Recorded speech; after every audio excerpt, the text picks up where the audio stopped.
अगर आपने अभी तक सभी पार्ट नहीं देखे हैं तो आपको मेरे YouTube चैनल पर सारे पार्ट मिल जाएंगे। पहले जाकर उन्हें जरूर देखिए, फिर इस पार्ट को आगे देखें ताकि आपको पूरी कहानी अच्छे से समझ आए। नारुतो जो अतीत में वापस आया था ने फिर से सस्के और उनके साथियों की मुलाकात देखी। इस क्षण कबूतो कोटो अमात्सुकामी के प्रभाव में मदारा को इम्प्योर वर्ल्ड री इनकारनेशन से मुक्त करता है। जैसे ही उसने अपने शरीर से प्रकाश निकलते देखा, मदारा खुद को रोक नहीं पाया और नारुतो की प्रशंसा की। उनके पक्ष में कुछ प्रभावशाली निंजा भी थे, हालांकि यह उसके लिए कुछ करने के लिए पर्याप्त नहीं था। उसने नीचे टोबिरामा से घृणा भरे स्वर में बात की। प्रतिबंधित जुत्सु को रेकलेसली नहीं बनाया जाना चाहिए। बात करने के बाद ठीक अपनी पिछली जिंदगी की तरह उसने इम्प्योर वर्ल्ड री इनकारनेशन को जारी करने की प्रक्रिया शुरू की। मडारा का पहले से ही टूटता शरीर फिर से एकत्रित हो गया। यह देखकर टोबिरामा अपने दांत पीसते हुए मडारा को शाप देता है। यह दुष्ट उचिहा उसके गर्वित जुत्सु को उसके सामने ही उलटने के लिए। टोबिरामा को चकित होकर देखने के बाद हशिरामा पूछते हैं कि क्या इम्प्योर वर्ल्ड री इनकारनेशन का उपयोग इस तरह भी किया जा सकता है। नारुतो गहरी सांस छोड़ता है। यह केवल आज ही उसे समझ में आया कि पिछली जिंदगी में इटाची ने इम्प्योर वर्ल्ड री इनकारनेशन को जारी करने के बाद मडारा अब भी युद्ध भूमि पर कैसे मौजूद रह सकता था। इस क्षण सभी के सामने demonic statue of the outer path ने अंततः 10 टेल्स का रूप धारण किया। मडारा, सस्के और अबिटो सभी 10 टेल्स पर कूद गए। अबिटो को यह देखकर कोई आश्चर्य नहीं हुआ कि मडारा इम्प्योर वर्ल्ड री इनकारनेशन के नियंत्रण से मुक्त हो सकता है। अब सबसे महत्वपूर्ण बात यह थी कि गॉड ट्री को कैसे लगाया जाए। वह अपने मन में अपनी योजना बना रहा था। नारुतो ने देखा कि 10 टेल्स पुनर्जीवित हो चुका है और उसे लगा कि उसकी योजना आधी पूरी हो चुकी है। कगुया को पुनर्जीवित करने के लिए किसी को 10 टेल्स जिंचुरिकी बनना होगा। नारुतो नहीं चाहता था कि सस्के ऐसा जोखिम उठाए। तभी सस्के 10 टेल्स को नियंत्रित करते हुए नारुतो और दूसरों पर टेल्ड बीस्ट बॉम्ब फेंकता है। नारुतो जल्दी से हाथ के मुद्राएं बनाता है और उसके सामने एक स्पेस टाइम बैरियर बनाता है। स्पेस टाइम निंजुत्सु का उपयोग करते हुए, जिसे मोनाडो ने उसे सिखाया था, उसने टेल्ड बीस्ट बॉम्ब को महासागर में दूर स्थानांतरित कर दिया। मडारा की नजर तेज हो गई और वह नारुतो की प्रशंसा किए बिना नहीं रह सका। कड़ी लड़ाई के बाद सस्के अंततः नारुतो का मुकाबला नहीं कर सका। नारुतो का लक्ष्य 10 टेल्स को पुनर्जीवित करना हासिल हो चुका था और सस्के ने भी मूल्यवान अनुभव प्राप्त किया। नारुतो ने सस्के को अपने पक्ष में लौटने के लिए मनाने की कोशिश की, लेकिन सस्के ने नारुतो की पेशकश को स्पष्ट रूप से अस्वीकार कर दिया, क्योंकि उसकी अपनी योजना थी। वह निंजा वर्ल्ड में सच्ची शांति और एकता लाना चाहता था। इसके लिए उसे खुद को अमर बनाना होगा, 5 महान राष्ट्रों का एकमात्र शत्रु बनकर। इसके लिए वह 10 टेल्स जिंचुरिकी बनना चाहता था और इस प्रकार इटर्नल लाइफ प्राप्त करना चाहता था। सस्के को ऐसे देखकर नारुतो समझ गया कि भले ही वह भविष्य की यादें साझा करे, सस्के का व्यक्तित्व उसे लगेगा कि नारुतो सब कुछ बना रहा है। उसने सस्के से कहा कि वह अपना निर्णय जल्दी न करे और तब तक प्रतीक्षा करे जब तक वह एक और व्यक्ति से नहीं मिलता। जैसे ही उसने बात खत्म की, 4 आकृतियां अचानक नारुतो के पीछे उतरती हैं। वे हैं इटाची, शिसुई, किसामे और कबूतो। सस्के की आंखें जोर से हिलती हैं और वह विश्वास नहीं कर पाता कि इटाची यहाँ क्यों है। इटाची तुरंत सस्के के सवाल का जवाब नहीं देता, बल्कि पहले नारुतो को बताता है कि पूरब में क्या हुआ। जैसा कि नारुतो ने देखा, कबूतो को शिसुई के कोटो अमात्सुकामी द्वारा नियंत्रण में रखा गया था। नारुतो उन्हें अंगूठा दिखाता है। मदारा हाथों को मोड़कर नीचे 2 युवा उचिहा को देखता है। उसकी अंतर्दृष्टि बताती है नीचे वाले दोनों काफी कुशल होने चाहिए। अगर वे पहले अबिटो के सामने दिखाई देते। अबिटो तंज कसते हुए मडारा की आलोचना करता है। वह जोड़ता है कि नीचे वाले दोनों पहले ही मर चुके थे और अब भी वहाँ खड़े होने का कारण शायद नारुतो ही है। मडारा उन शब्दों पर मुस्कुराता है और नारुतो को और अधिक रोचक पाता है। असली में उसने सोचा था कि नारुतो बस एक साधारण मूर्ख है, जैसे हशिरामा, लेकिन अब ऐसा लगता है कि वह उससे कहीं अधिक है। तभी सस्के की आवाज फिर से युद्ध भूमि पर तनाव तोड़ देती है।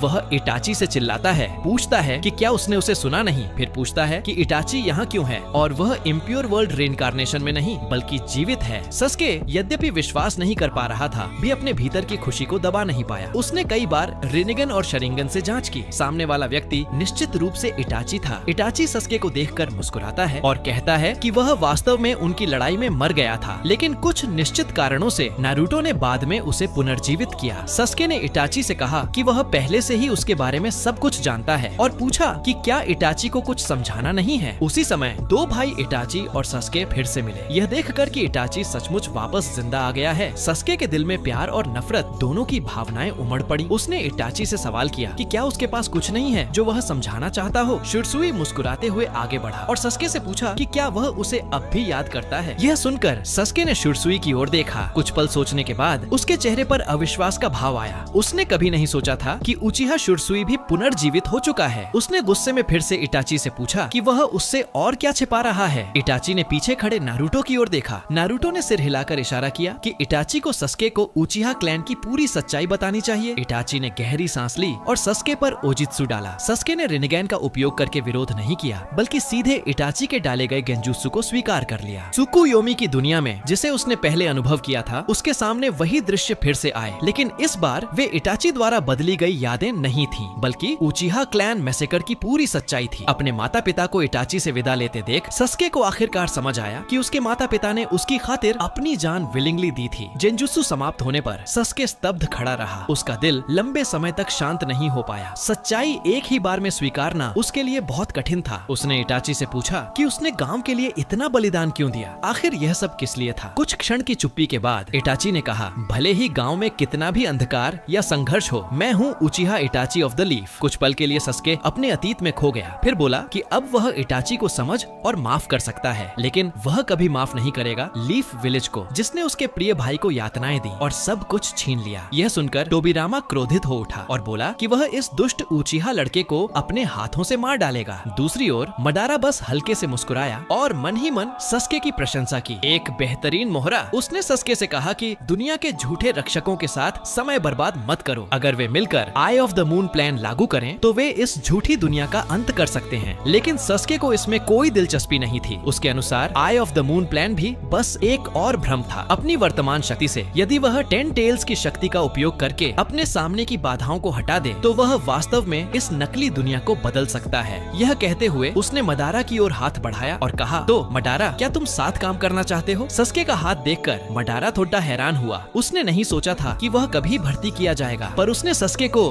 बहुत मासूम कहकर चिढ़ाया। जब सस्के ने सहयोग से इनकार किया तो उसने एक और योजना सक्रिय करने की बात कही। इतना कहते ही सस्के ने अचानक अपना दिल पकड़ लिया। दर्द से कराहते हुए गिर पड़ा। अगले ही क्षण उसके शरीर पर काला पदार्थ फैलने लगा। असल में जब सस्के ने हशिरामा की कोशिकाएं प्रत्यारोपित की थीं, तब अबीटो ने कबूटो को आदेश दिया था कि वह सस्के के दिल पर एक नियंत्रण मुहर लगा दे। अबीटो ने आगे बढ़कर सस्के का रिनेगन निकालने की कोशिश की। दर्द सहते हुए सस्के ने शिनरा टेंसेई का उपयोग किया, लेकिन अबीटो की अमूर्त अवस्था में यह बेअसर साबित हुआ। यह देखकर इटाची उसकी मदद के लिए दौड़ा, पर मडारा ने रास्ता रोक लिया। शिनरा टेंसेई की शक्ति खत्म होते ही अबीटो ने आसानी से सस्के का रिनेगन निकाल लिया। इटाची ने दांत भींचे, जबकि नारुतो शांत खड़ा रहा। कुछ क्षणों बाद उसने इटाची से कहा, चिंता मत करो, सस्के ठीक हो जाएगा। सस्के ने अपना आंख पकड़ते हुए अबीटो पर आरोप लगाया कि उसने गुप्त रूप से उस पर मुहर लगाई थी। खून से लथपथ रिनेगन हाथ में लेकर अबीटो ने ठंडे स्वर में कहा, यह सिर्फ एहतियात था। आई ऑफ द मून प्लान में जरा भी गलती की गुंजाइश नहीं है और इससे साबित होता है कि तुम कभी वास्तव में हमारे साथ नहीं थे। फिर अबीटो ने वह आंख निकाली जो उसने पहले ककाशी को दी थी, उसे सुरक्षित रखा और सस्के का रिनेगन प्रत्यारोपित कर लिया। हशिरामा की कोशिकाओं की मदद से उसने जल्दी ही रिनेगन से दृश्य संपर्क स्थापित कर लिया। यह देखकर मडारा आगे आया और उसे योजना याद दिलाई। अबीटो ने ठंडे स्वर में कहा, चिंता मत करो। फिर नारुतो की ओर मुड़ा और बोला, असली लड़ाई तो अब शुरू हुई है। अचानक नारुतो ने एक बड़ा रासेंगन हमला किया। ओबिटो ने तुरंत प्रतिक्रिया दी और शिनरा टेंसेई का उपयोग करके रासेंगन को रोक दिया। इसी हमले के कवर में एक और नारुतो ने घायल सस्के को वहाँ से हटा दिया। उचिहा मडारा यह सब देख रहा था, लेकिन उसने कोई हस्तक्षेप नहीं किया। नारुतो सस्के को उठाए हुए फोर्थ होकागे के पास लौट आया। उसने फिर रिनेगन की शक्ति का उपयोग करके सस्के के शरीर से शाप मुहर हटा दी। शिसुई और इटाची जल्दी से नारुतो के पास पहुँचे। इटाची चिंतित होकर सस्के को गले लगाता है और पूछता है कि क्या वह ठीक है। सस्के आंखें नीचे किए कोई जवाब नहीं देता। शिसुई गहराई से नारुतो की ओर देखता है। अभी अभी नारुतो की ताकत देखकर लगता है कि उसके लिए ओबिटो को रोकना मुश्किल नहीं था। क्या उसने जानबूझकर ओबिटो को रिनेगन लेने दिया?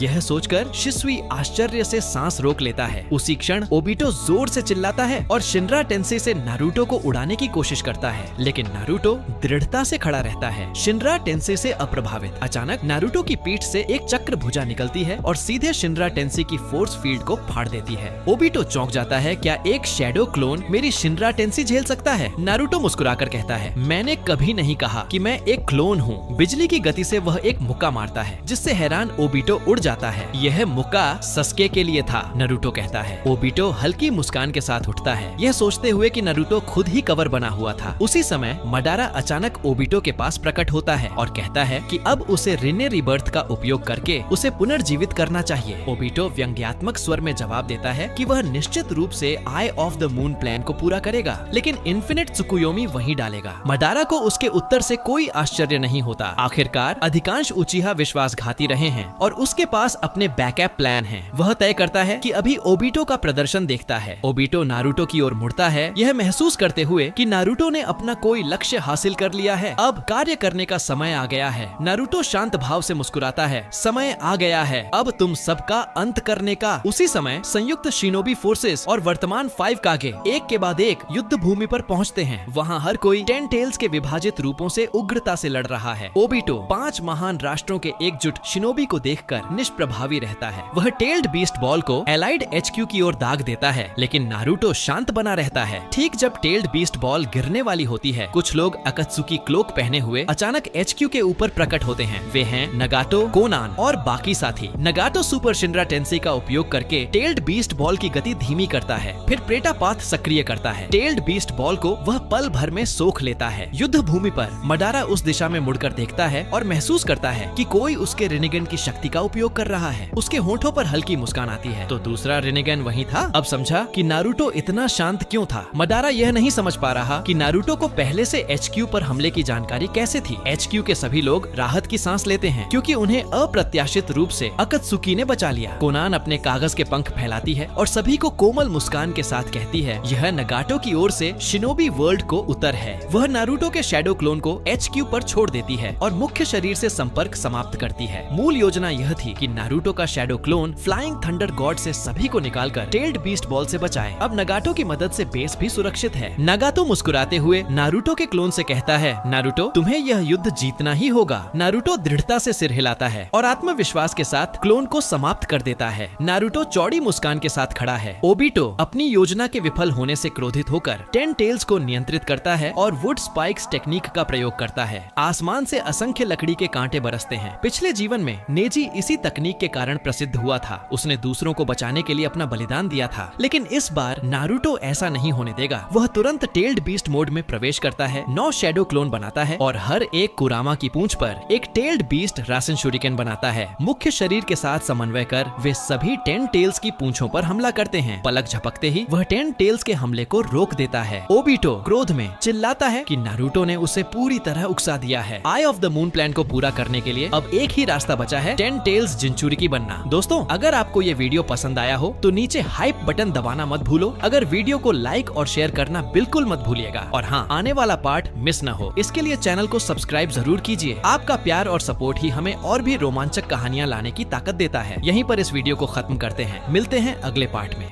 Everybody knows that I'm breaking down. Everybody knows I ain't faking now. Everybody knows my heart's vacant now. Yeah, she hates me now, I made mistakes but now I don't ever wanna be alone. I don't really ever feel at home. On my own, in the zone, that's the only way I know.